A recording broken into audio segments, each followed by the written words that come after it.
So yes, hello mga ka-reefers. Meron tayong tanggap ditong PCH. Shorted siya ng 3 volts rail. Check natin, i-verify natin. Which is itong unit na to ay Predator Helios. Dinala dito yun ng customer. Gusto niyang i-verify kung PCH ba talaga yung problem. So tara, samahan niyo ako.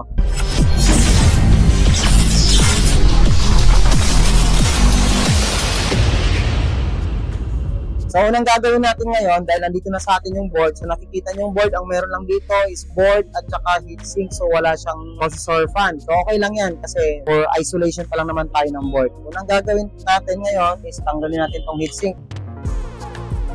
Kasi kung sakaling PCH ang problem nito, papalitan natin kagad ng PCH. Pero hindi halos lahat ng mga 3 volts rail is PCH ang issue. So, mabe-verify lang natin yan upon disassemble ng PCH. Kailangan ma-detach natin siya dun sa motherboard. Sabi ko muna yung heatsink niya, pakagandang klaseng board na ito. Mataas din yung GPU niyan. Never been touched. Good. Gagawin natin is physical check and then test natin. So ngayon sa physical check, so ano tayo sa microscope, titingnan natin from right to left na area kasi minsan merong mga damage yung parts. Yan. So clear naman dito sa area sa PCH, clear. Okay, so yun, pansin natin merong na-test na ng tech ko, i-isolate na siya dyan sa 3 volts, so meron siyang tinang. Okay, so ito muna yung camera, malinaw. Yun physical check muna tayo kasi yun ang role, hindi tayo pwedeng mag-direct agad sa board. So physical check. Okay, yung itong back converter ng GPU, goods naman, wala naman siyang discoloration o nadidilaw o nag-fade na yung kulay ng PCB board. Minsan kasi sobrang temperature or nag-render na siya, nagdidilaw yung board. Backside na tayo kasi minsan may mga leak parts, like katulad ng capacitor, merong mga leak part. Ano niya, reaction ng leak niya is corrosion, so magkukulay green o rusty, mga ganyan. Double check, check, check, check. So, goods. So, okay naman. And then, tingnan natin yung pagmalayuan sa physical. So, ang board is hindi naman siya bugbog. Hindi siya nakapag-render ng sobra. Kasi makita mo yan, pag nandito sa may backside, itong back converter, minsan, ito yung capacitor sa area sa likod. Minsan, nagdidilaw yan. Lalo sa may memory, yun yung mga sign na nagre-render or nag-overheat na yung unit or nag-attend na siya na mag-overtemp. So, magre-react naman din yung board, magdidilaw siya. So, ngayon, in goods, sabihin, hindi nakapag-render ng sobrang init yung board. So, ngayon, diode check muna tayo. Verify natin kung talagang mayroong short or leak yung 3 volts rail. So, common issue ng mga PCH is yung mayroong leak sa 3 volts area, saka 1.8 or 1.0, saka minsan, like, magkakaroon siya ng short dito sa may GPU supply, dito sa may back converter na to. So, try natin na zero. Good. So, bine-verify ko muna yung tester kung zero ang kanyang result. So, bago ako mag-apply. Kasi minsan, yung probe, mag-lost contact dito sa may port, minsan yung value, hindi exact. Gagawin natin, check natin dito. 19 rail. So, ang 19 rail ko is itong coil, microscope, lapit. So, yan. Ito yung 19 rail. So, sa 19 rail natin, meron tayong 400. So, ayan. Meron tayong 400 to 500. Ayan. So, goods naman siya. Yung diode. So, ang ginagamit ko ngayon is diode mode, no? So, ikot ulit tayo. Punta tayo sa my system talaga. Resistor sense ng 19 rail. System area. Which is yung kanina, chinek ko is yung coil ng papuntang CPU, no? So, ito yung system. So, check natin yung resistor. So, meron tayong 500. Goods. Okay, goods. 400 to 500. And then, okay na tayo sa 19 rail. Punta na tayo sa 5 volts, no? So, ang back converter ng 5 volts is ito. And then, yung 3 volts is ito. So, tingnan natin, diode mode. Sa tester. Okay, dito tayo sa may coil. Check natin yung coil. Show me 300 to 400. Meron siyang 300 or running 400 na rin, almost 400. So, ganun. So, goods, no? Sa 5 volts.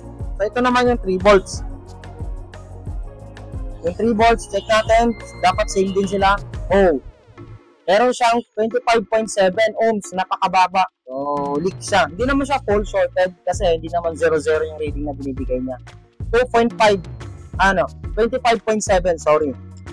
So, goods yan. Dito yan sa area ng 3 volts. So, may problema tayo sa 3 volts. Okay. Confirm natin yung capacitor ng PCH. Kung meron ba talaga siyang short or leak, no? So, kapag nandito yung trigger ng short, sabihin nandito naka-address yung leak. So, kailangan left and right, check natin kung meron siyang reading na sobrang taas, yung din doon, 25. So, wala. Ito meron. Ayan, no? 25 din. So, sabihin nandito galing yung short. So, no need na natin to i-inject. Pero, para ma-verify natin yung short, kailangan i-detach natin or tanggalin yung PCH. Kasi hindi lahat ng short ng 3 volts is PCH pa rin yung problem. So, verify din natin yung PCH mamaya pag natanggalan natin sa board. So, kailangan kasi siya, actual natin siyang ma-check. Yung tipong mahiwalay mo siya sa board. Parang ganito na siya. Ito, hindi naman to PCH. So, processor. Example lang, which is ito na yung volts ng processor pero nakatanggal. So, i-check natin yung capacity kung may leak wala. Go natin siya sa heating or heating equipment. So, napakasimple lang ang gagawin. Time check tayo is 12:18. So, tingnan natin kung gaano siya kabilis, no? Una, on yung temperature. Kailangan yung temperature ko dito, sumagad siya ng mga almost 180, no? Yan, 180. Tapos, itatap ko na yung board. Ito yung heating element ko. Tap ko lang yung board ng ganon. Yan. Kailangan nakabalance. Okay. So, antayin ko lang maging 180 to. Tapos, kailangan makuha ko yung reference ng PCH. No? KMA. So, ito yung brand new nating KMA na PCH. So, tingnan natin. Buksan natin. Okay. Fresh pa. Kunin ko muna yung aking cutter blade.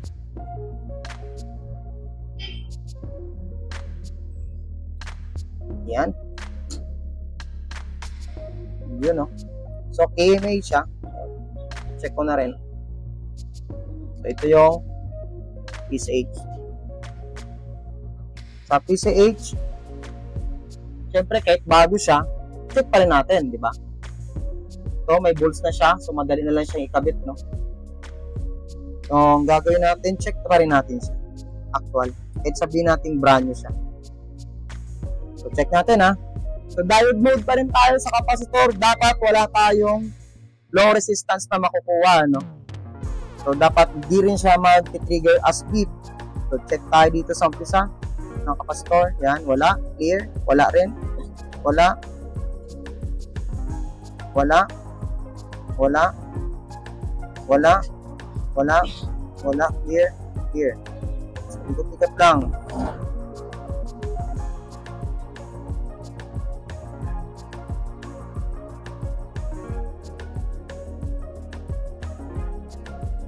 Yan. Yan. Yan. Yan. Wala, clear, no beep. Kasi kapag mayroong short, ganito yung tunog niyan. Yan, i-beep talaga yan. Dito, wala. Goods. Okay, so goods yung ating replacement parts. So, ibalik ko na sa kanyang lagayan. So, balikan natin yung ating pina-preheater na board, no? So, ito na yan. So, nasa 176 degree na yung temperature. So, ito na yung time na kailangan natin siyang baklasin. So, kunin ko yung tweezer, gamit ako. Tapos, meron ako hot air, sugon. Yan. And then, apply natin. So, itong board na to, may lock pa kasi itong PCH na to, may lock pa to sa gilid. So, unang gagawin natin, tanggalin natin yung lock. So, Sa gamit ng iba, meron silang rebolling machine. Itong gamit ko naman is yung lang manual. Pero don't worry. Yung manual na to is maingat naman ako sa pagtanggal ng PCH. So maayos naman siya. So gagawin ko ngayon, tatanggalin ko yan. Madali lang yan. So hindi ko siya pwedeng persa kasi ang tingga, once na na-meet na yung melting point heat niya, parang tubig yan matutunaw na lang siya, at saka yung parts madali na lang siyang baklasin. So hindi pwedeng persahin, kaya lang natin. So ikot-ikot lang yan. Tandaan nyo, may mga plastic pa sa gilid yan so hindi natin tatamaan yan. Dito lang tayo focus sa may PCH. Yan lang, yan na siya, magre-response na siya. Yan, lalay lang, huwag persahin. So yan, tanggal na siya, no? And then pag natanggal na siya, yan, huwag mo natin kunin yung board sa loob. Dito sa may heating area, huwag natin kunin kasi yan, try natin pull down kasi pag tinanggal natin yan, baka matanggal yung mga parts. So yan lang. So yan lang, madali lang siya. Around 5 minutes lang, tanggal na kaagad. Diba? So check natin yung physical ng original na na PCH na naka-install doon. Gagawin natin, hindi natin siya mati-check to hanggat hindi natin ma-remove kung nakadikit na mga lid na to. So, zoom in ko lang ang konti. So, yan, mag-trigger kasi ng short. So, kailangan ma-check natin tong original pag malinis na. Yung talagang wala na talagang nagko-connect. So, gagawin natin, mag-apply tayo ng flux kasi lilinisin natin tong kahit tong original niya. Hindi natin pwedeng sabihin consider as defective kasi nung una pa lang, sinek natin as defect, hindi natin pwedeng i-consider kasi may mga case kasi na pag nag-PCH na shorted, hindi talaga PCH yung problem. Tandaan, PCH is a power controller hub which is meron pa siyang nasisense na mga ibang parts or ibang peripheral components sa loob ng motherboard. So once na may problem dun sa ibang peripheral component, mag-trigger to ng short. So kailangan pa rin i-verify natin.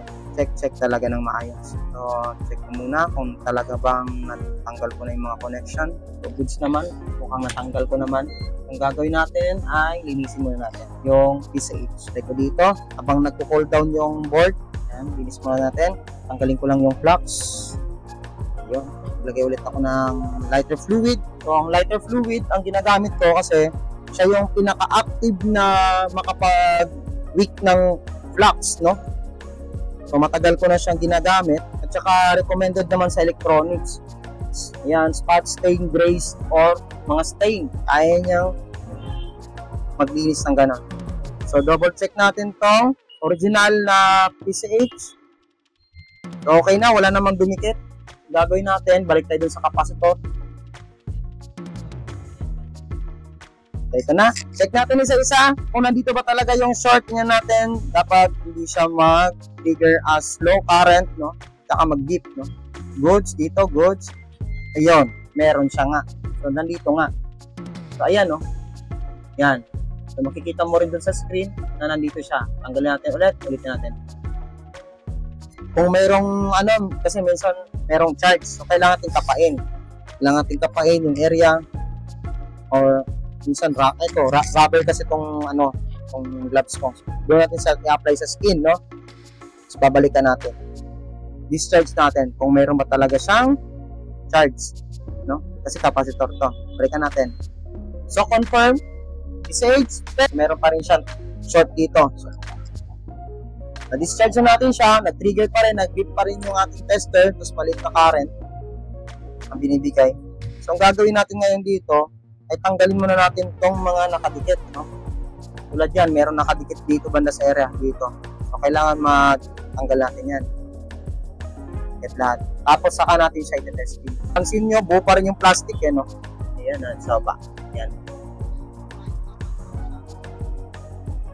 So, kahit na manual siya, so, possible pa rin na matatanggal yung PCH na hindi nasisira. At saka, hindi na discolorate yung kulay ng board.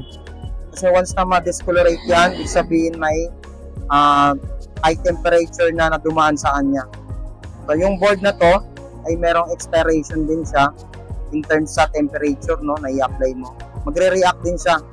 So, magbabago yung kulay niya, maging dilaw siya. So, napapansin nyo, medyo tumigas yung ano ko. Ang gagawin ko dyan is mag-apply ako ng maintaining temperature, no? So, ito yung hot air ko. So, ito yung mag-maintain. Tapos yung ano ko, soldering iron, yun yung magkukulit sa natirang pingga.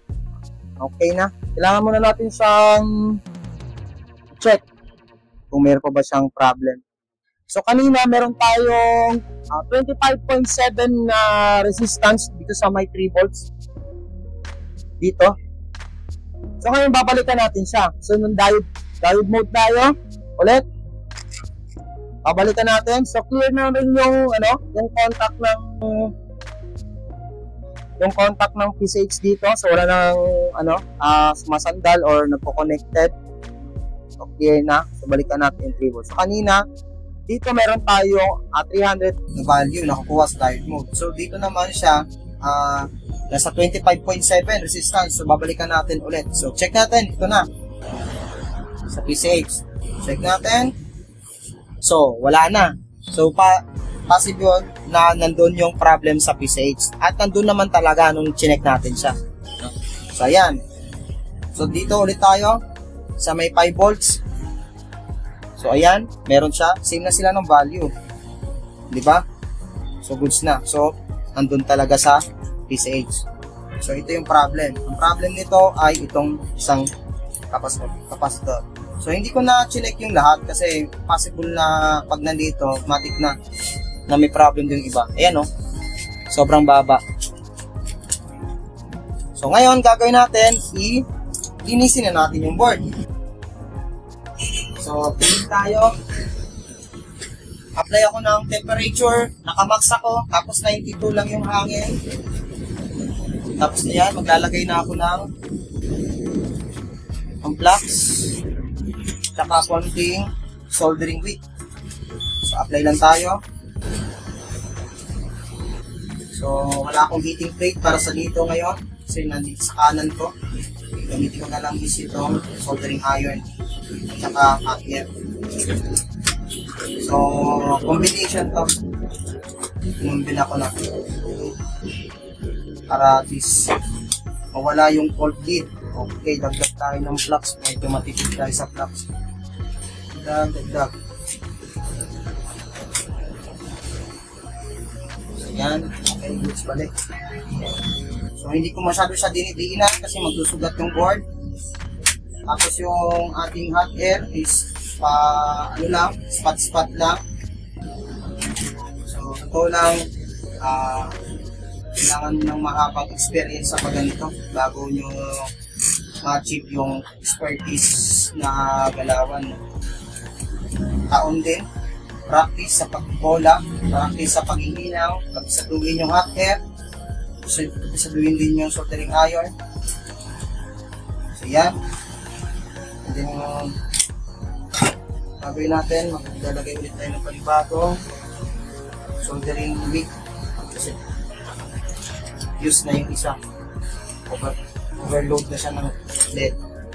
Pingga, Gagawin natin, linisin natin ulit para makita natin yung mga spot na pwede pang linis mga spot na pwede pang tanggalin ng tingga kasi bawal yung sobrang exist na tingga. Gamit ko lang is yung lighter fluid. So napapansin ko dito banda sa area tsaka doon. So konti na lang. Lagyan ko muna ng flux.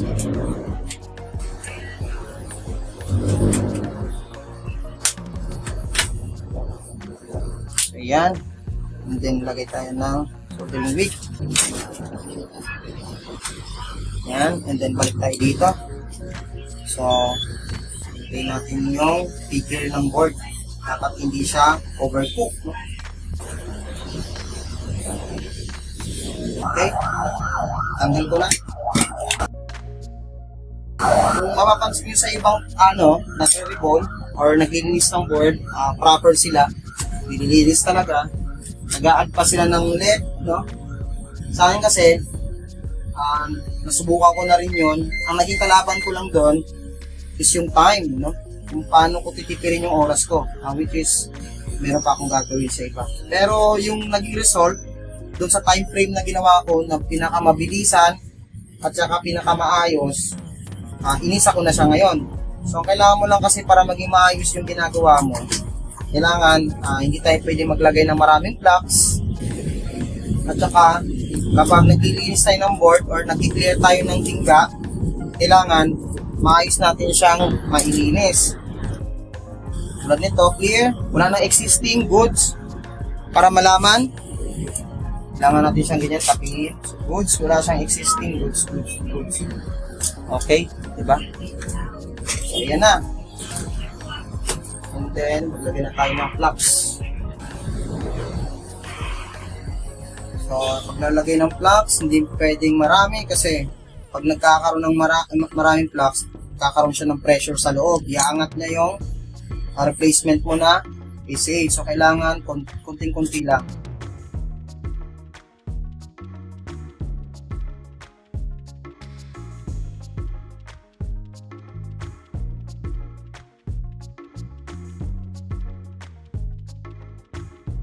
Ito na, maglalagay na tayo ng PCH. Buksan ko lang itong ano.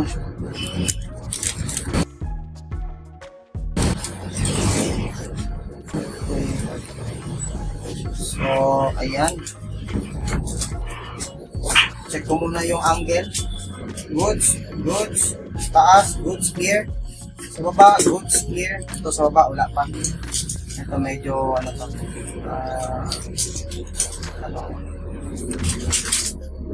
Yan, clear. Clear dito. Angle, clear. Clear. So, clear na. So, ngayon, lalagay natin. Side. Okay. Okay. Tapos antayin natin maging 180 or 170 to 180 na temperature. So habang ginagawa yan, linisin na natin itong table. Tapos yung all, ilagay natin dito sa may plastic kasi i-return natin sa customer. So ang history ay nag-trigger yung PCH niya dahil nagpalit ng LCD. Hindi ko alam kung mali ba yung LCD. Pero which is, nangyayari yan. Very common. Pag nagpalit ng LCD, minsan na-deads yung PCH. Hindi ko naman sinisiraan yung electronics ng board na to. Which is, siguro, ako marami na rin akong beses nagpalit ng LCD. Pero hindi naman nangyayari na nagkakaproblema ako sa PCH. Siguro baka improper handling lang, o improper installation ng flex, yun lang nagkakaroon ng trigger o problem. So, sa case na to, dahil may problema na siya, ang gagawin natin, i-repair na lang natin, i-fix na lang natin. For the sake na lang dun sa customer na makontinue niya pa magamit yung board. So, ayan, nasa 137 na siya, okay? So, yan. Mag-apply na ako na ngayon ng hot air. So, ngayon, dahil mataas ang nakamax ako ngayon ng temperature, so 500 degrees, babaan ko lang din muna, nasa 30. O yan, 30 lang yung air, no? Temperature max, air hang, malit lang. Kasi para at least, malit na yung hangin na maibigay niya dito at hindi sasayaw yung IC. Kasi kapag mataas yung hangin, ibig sabihin sasayaw yung IC, baka uurong pa. So nakalimutan kong i-demo, may triangle pala yan dyan. Dapat i-place mo siya kung saan banda. Pero dito sa unit na KMA na itong PCH na to, ay meron siyang empty na connection sa gilid, no? So doon ako nagre-rely na para hindi ko nahanapin yung triangle. So ngayon gagawin ko ngayon is maintaining lang ako ng temperature.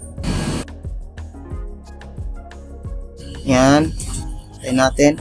Kapag naging 200 na to, yung temperature, saka ako magpapalo up ng taas ng hangin. Pero stay pa rin yung yung temperature. Hangin lang ang tataasan ko. So yan, 180 na. Okay lang, tutulungan ko lang muna na painitin yung upper side kasi mainit na yung banda sa may lower side kasi nandun yung heating element. Ayan, 190. 100. Okay, yun na yan, 100. So mataas na tong hangin ko. Kailangan, ang gagawin ko ay lalayan ko siya. No?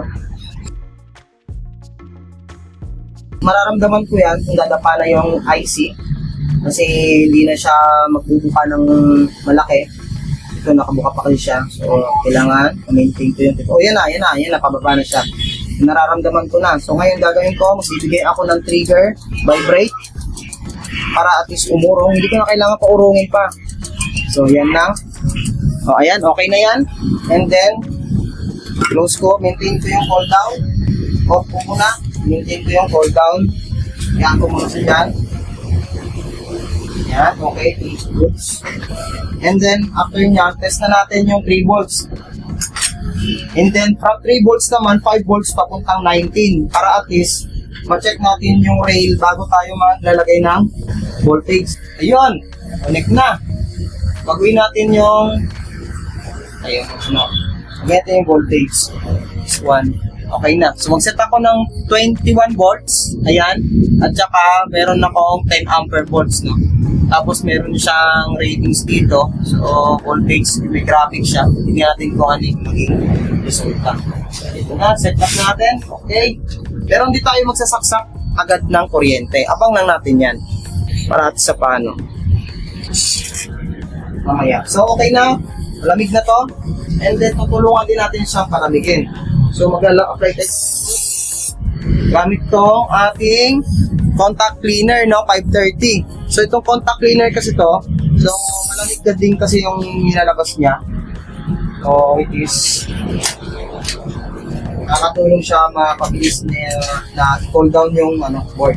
So, gagawin natin, i-check tayo ng diode mode. So, balik tayo sa ating camera. Balikan natin itong 19 rail. So, supposed to be dapat 500 or 400 to 500 ang read natin dito. So, yan.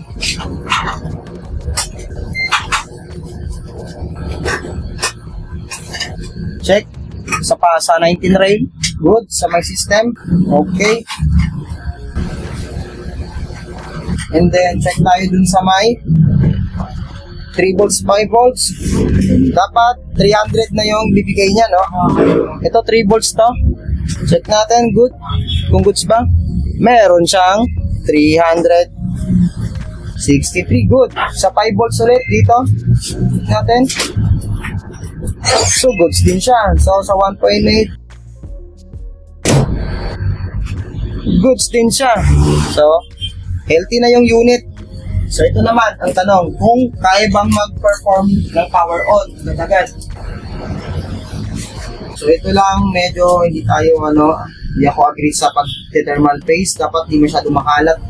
Pero itong unit na to, kailangan ko ma-proceed sa overall cleaning kasi yung pads niya, pati paste niya, expire na.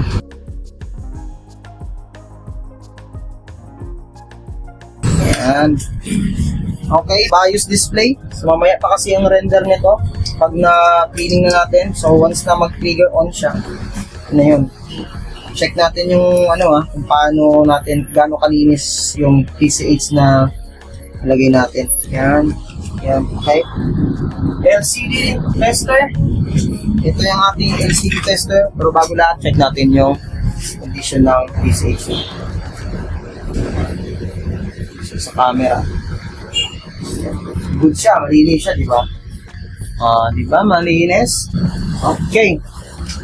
Check na natin yung condition ng board kasi nag-PCH na tayo. Lagay natin tong LCD tester, gilid. Connect natin tong LCD flex o LVDS flex. Okay, here. Yung 19 goods, meron siyang, sa 19 rail, meron siyang 300 to 400 goods naman. Power on na lang. Trigger. So, ayan. Check natin yung power supply. So, naka-off pa.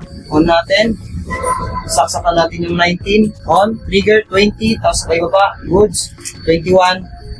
Wala siyang trigger dito sa, 22, 24. Tapos mag-0 yan. Yan. Goods. Yan yung sinasabi kong 20 ang trigger. So, yun yung trigger ng charging IC. Sine-check niya kung meron ba talagang battery connector. So, wala naman siya. Back to 0 siya. So, voltage mode, tingnan natin dito sa may, papuntang processor, backon coil. No? So, for 20, meron na tayo. So, dapat meron tayong 3 volts na. 3 volts nilang. 21, meron na. 3 volts. So, wala. 5 volts pala, sorry. 5 volts ang always niya, suspense yung 3 volts niya. Pero tingnan natin yung power switch, meron ba dito? Meron siyang 3 volts. So, suspense yung, yung 3 volts, 5 volts ang always. Ayan, tingnan natin kung mag-on. And then, check natin dito sa graphics, kung sa ampere. So, ito yung after consume. Prepare tayo So, dapat ang laro niya dyan is maglalaro siya ng 1.5, 1.7, una, trigger 2 volts, ay 2 ampere. Tapos, mag-trigger siya ng 3 ampere, mag-off, and hanggang umabot siya ng 3 ampere, and then standby tayo ng 1.5, 1.7, or 2.0 na ampere. Try natin Trigger on. Fan spin, goods. Goods yung fan spin. Kung alam kung bakit ayaw umikot din sa kabila. Check na lang natin.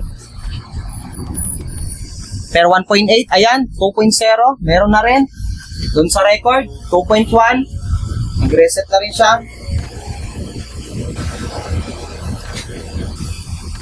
Pantay natin, 2.3.